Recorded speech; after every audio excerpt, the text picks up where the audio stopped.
Hey everyone, Jeremy Bennett here. Let's look at how powerful your mind is. Let's compare your mind to the most sophisticated man-made device ever created, the computer. The average computer can hold about 250,000 pictures, 20,000 songs, and hundreds of full-length videos, nowadays on something the size of my finger. Crazy. But let's compare it to your mind. Your mind can perform an estimated 10 quadrillion operations per second without you even knowing it. Wild. Ask yourself right now, what's making your blood flow throughout your veins with the perfect amount of pressure to keep you alive? What's making your heart beat right now? Are you consciously commanding your heart to beat right now? No. What's maintaining your body core temperature to the perfect degree to keep you alive? What's doing the 6 trillion things to your 60 trillion cells every single second? It's something called your subconscious mind. This is the powerhouse to who you are. Your cat has it, even your puppy has it. But of all the things that your subconscious mind can do, it can't do one thing. And this thing can help you attract good things into your life or can absolutely demolish your health. What is that one thing it can't do? It can't distinguish between a real event and something you merely think about. Sounds absolutely ridiculous, right? What happens when you have a nightmare? You wake up, your heart is pounding, you're sweating, and you're anxious beyond words. The nightmare existed in your mind. You weren't in any real danger at all. But your mind didn't know that. You physiologically reacted as if the nightmare was actually taking place in reality. There was a study conducted where a doctor hooked up an elite athlete, a professional skier, to a device that measured the athlete's muscle fibers. He told the skier to merely think about skiing down a hill without moving a muscle.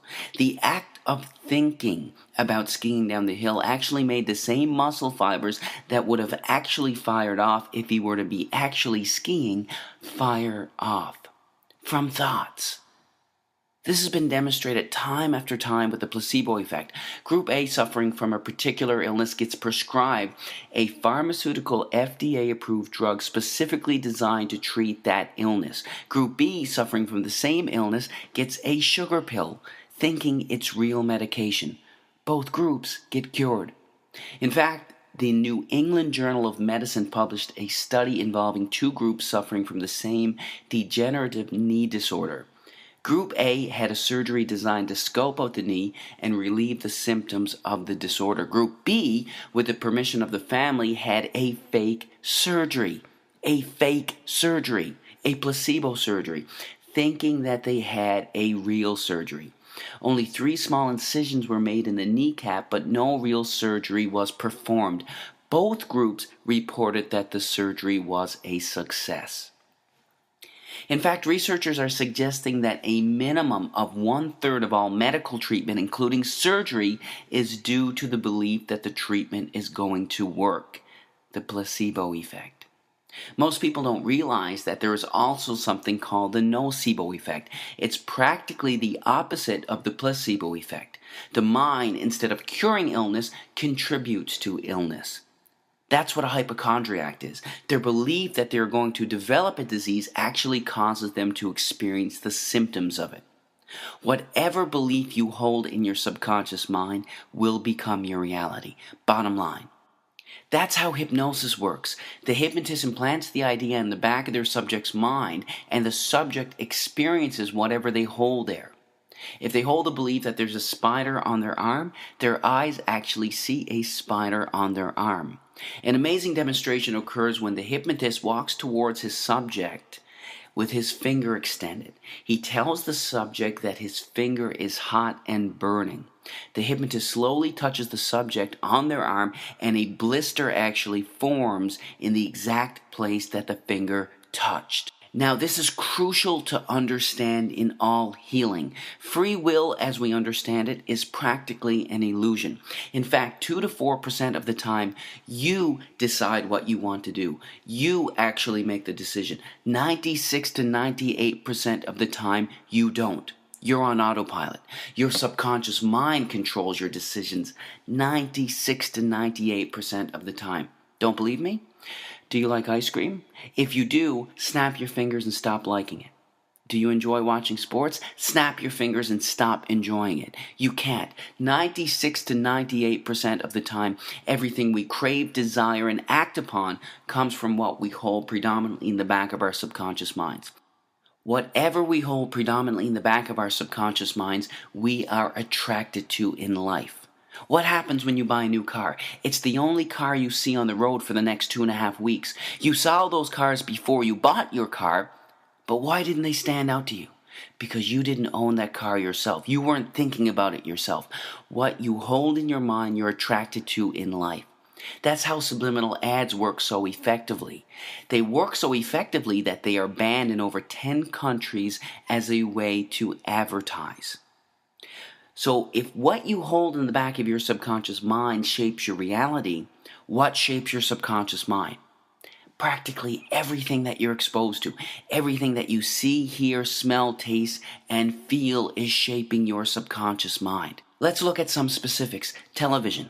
Here's a scary stat. By the time a child finishes elementary school, that child has witnessed an estimated 8,000 simulated murders on TV. All of these extremely graphic scenes are sinking back into their minds. And don't be tricked by Hollywood or cartoons. In the most important developmental years, when a child should be taught compassion and understanding, extremely intelligent minds behind the creation of perceived harmless children's cartoons are sinking violence into the back of their minds. Don't be fooled. What are you listening to on the radio? Every single word or thought you hold in your mind has a particular vibrational frequency. Negative words or intentions have slower vibrational frequencies, and positive words have higher vibrational frequencies. This is a song by Lady Gaga called Bad Romance. Some of the lyrics are, I want your drama, I want your ugly, I want your disease, I want a bad, bad romance. Our thoughts create us. We have to be extremely careful with what we are feeding our minds. Music can be beautiful and beneficial, but it can also have a negative impact on your health. Choose wisely. When I was growing up, the most violence we had on video games was Mario and Luigi jumping over turtles' heads. This is what our youth are playing today.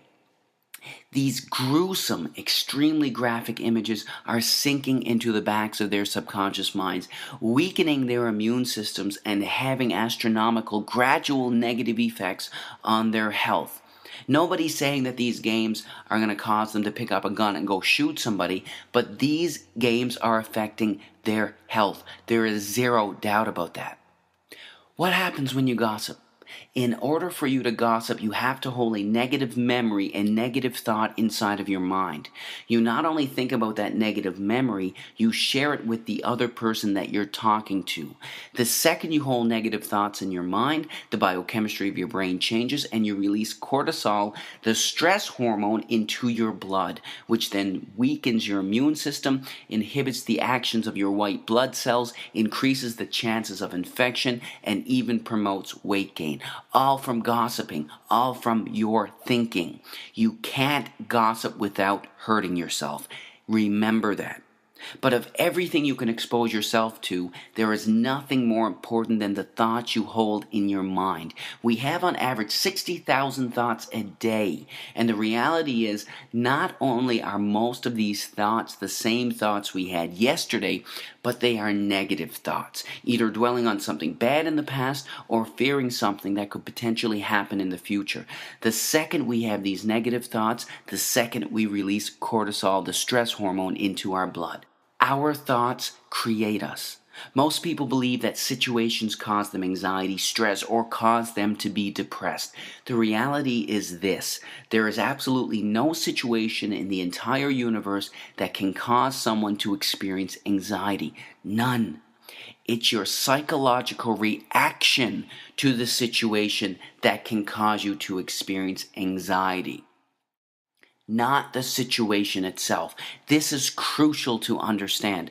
Why is it that when one person skydives, their brain releases endorphins, the good feeling chemical, into their blood, while releasing cortisol into another's? It's the same situation.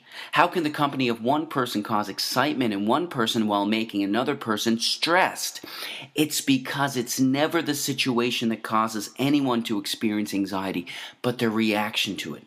You create your anxiety, not a situation. When you truly fundamentally understand this truth, that's when you realize that you control your anxiety, not a situation. It's one of the most liberating feelings you can ever experience. If you create it, you can take it away. Your thoughts control your life. You are the creator of your everything. Choose your thoughts wisely. God bless.